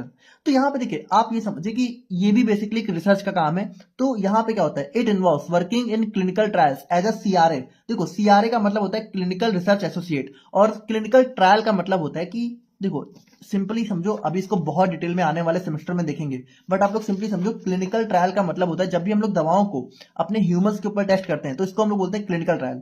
तो in these jobs the pharmacist checks whether trial follows rules. तो जब भी हम लोग यहाँ पे किसी ह्यूमन के ऊपर, जैसे जब हम लोग यहाँ पे डायरेक्टली इंसान हो, सबसे पहले क्या होता है, सबसे पहले टेस्टिंग एनिमल्स पे की जाती है, अब हालांकि आज के दिन में बंद करी जा रही है, बट मान लीजिए कि कोई दवा अपने फाइनल स्टेज में बन चुकी है बिल्कुल, और उसकी जब हम लोग यहाँ पे टेस्टिंग करने वाले ह्यूमंस पे, तो बहुत सारी गाइडलाइंस हमें फॉलो करनी होती है। तो उन सभी चीजों को फॉलो कर रहा है कि नहीं कर रहा है, तो वो सारी चीजों को भी चेक हमारा कौन करता है, फार्मासिस्ट करता है। The role also include collecting, managing and reviewing patient data. ठीक है, तो पेशेंट का डाटा कलेक्ट करना होगा, ये सारी चीजें भी इसी के अंदर आ जाती हैं। नेक्स्ट हम लोग यहाँ पे फार्मा मार्केटिंग एंड सेल्स की बात करें तो ये भी हमारा फार्मेसी की फील्ड में एक बहुत ही कह सकते हो, मतलब बहुत ही फेमस कैरियर हो जाता है, क्योंकि इसमें भी बहुत सारे लोग काम करते हैं, जैसे कि हमारा एमआर हो गया, ठीक है, मेडिकल रिप्रेजेंटेटिव। तो मेडिकल रिप्रेजेंटेटिव क्या करते हैं, बेसिकली यहाँ पे जो कंपनी होती है, जैसे बहुत सारी जो बड़ी बड़ी कंपनियां हैं, ठीक है, जैसे कि हमारा मैनकाइंड हो गया, सन फार्मा हो गया, तो इन सबकी जो दवाएं हैं, ठीक है, तो उनको लेके जाना, ठीक है, और यहाँ पे डॉक्टर्स को प्रमोट करना, तो ये सारा काम हमारा कौन करता है, हमारे सेल्स रिप्रेजेंटेटिव करते हैं, तो बेसिकली जो एमआर होते हैं। In this position the pharmacist build professional relationship and promote products. ठीक है, तो यहाँ पे क्या होता है कि जो फार्मासिस्ट होते हैं वो डॉक्टर्स के साथ रिलेशनशिप बिल्ड करते हैं और अपने प्रोडक्ट्स को यहाँ पे प्रमोट करते हैं। और इसके अलावा देखिए इस जॉब में क्या होता है कि हमारे सेल टारगेट्स वगैरह होते हैं, जैसे अगर आप एमआर की जॉब कर रहे हो तो वहाँ पे आप लोगों को कुछ मंथली टारगेट मिलता है, उसको अचीव करना रहता है, फील्ड एक्टिविटीज को रिपोर्ट करना हो गया। और वहाँ पे देखिए जब जैसे जैसे इस फील्ड में एक्सपीरियंस बढ़ता जाता है तो आप लोग यहाँ पे एरिया मैनेजर, रीजनल मैनेजर, इन सब पोस्ट पे भी यहाँ पे प्रमोट हो सकते हो।